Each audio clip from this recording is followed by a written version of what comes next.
Greetings, Mintedseed welcomes you once again. This will be the second topic from Section 1 Winter, and we call it sprouting. So we'll go through the most basic items in forex trading is actually inside this topic.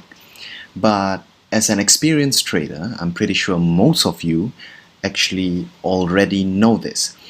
So by right, there should not actually be a video for this. So we'll just make a quick run through this topic. So if there's anything which you do not understand, you can inform me, or you can read through this topic yourself. Okay? So basically what we're going to learn through here is actually a bit about management and pairs. This one, we are going to talk about forex pairs. Here we're going to talk about, here it explains about pairs and leverages. And this one talks a bit about risk management. And this is where things actually get interesting. So over here, what is analysis? Okay, so for the first few slides, I suggest that you either do your own research or you read through the notes. However, all of that is basically not so... Okay, it is important, but we don't actually put much emphasis on it, okay? So, what we actually want to put emphasis on is what is analysis. So what is analysis? You've probably heard this. You've probably already heard of this. So the whole reason for analysis is if you don't analyze anything, then it's considered a gamble. So what type of analysis should we be doing? Okay, analyzing the charts doesn't mean you are predicting the future. You cannot predict the future. Okay, as a price action trader, you are trying to predict the future. As an order action trader, you are not trying to predict the future. You are trying to find where the orders are. If there are orders and liquidity, therefore a trade setup will happen. However, for price action traders, most of the time is if prices break out, I'm going to buy the retest or I'm going to sell the retest. That is predicting the future. That is gambling, okay? So 3 things to look for when analyzing the charts. First of all, technical analysis, sentiment analysis, and fundamental analysis. The most major one will be technical analysis. Second one will be sentiment analysis, okay? So basically, there are many ways to actually identify the sentiment analysis. One of it is, one famous one, you may disagree with me, other traders may disagree with me, but I look at sentiment analysis as COT, okay? Commitment of traders, COT. You can actually research that. And the next one will be, the last one will be fundamental analysis, where you actually look at the news to see if there is correlation between your technical analysis and economic events. Next one, when you're actually analyzing the charts, is to look at entry levels, stop loss levels, and profit levels. And also, don't forget risk management. Okay, I've written something over here, but I will not go through it. You can go through it yourself. Are the markets orchestrated? Maybe. Why not you read about it and contemplate on it?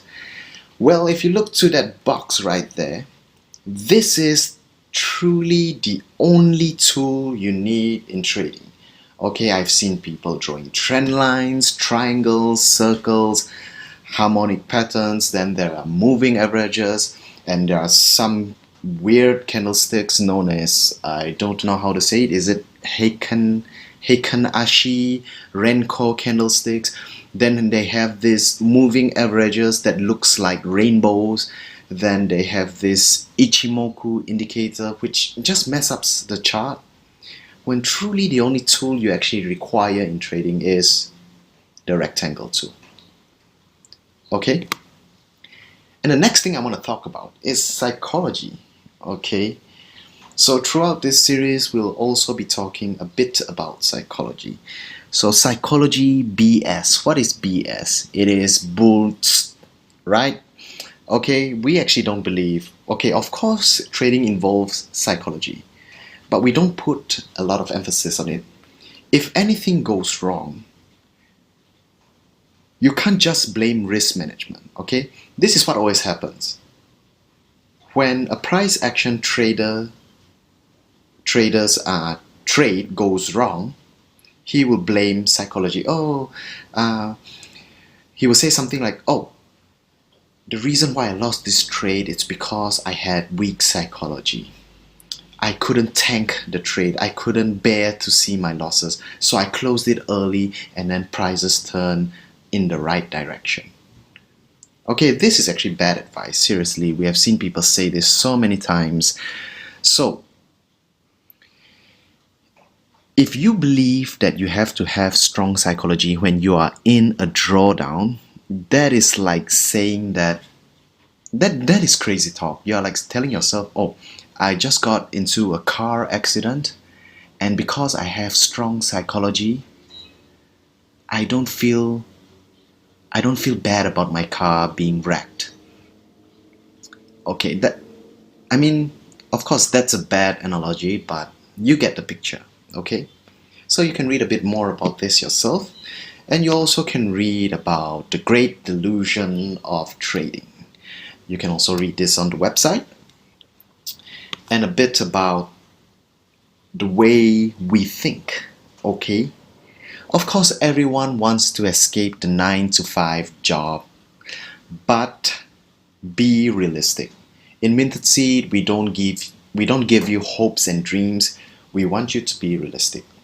Okay, so you can read a bit about the articles that we have written to actually understand what we're actually trying to portray here. Okay, this was actually quite a simple topic. It's more of an introduction. Still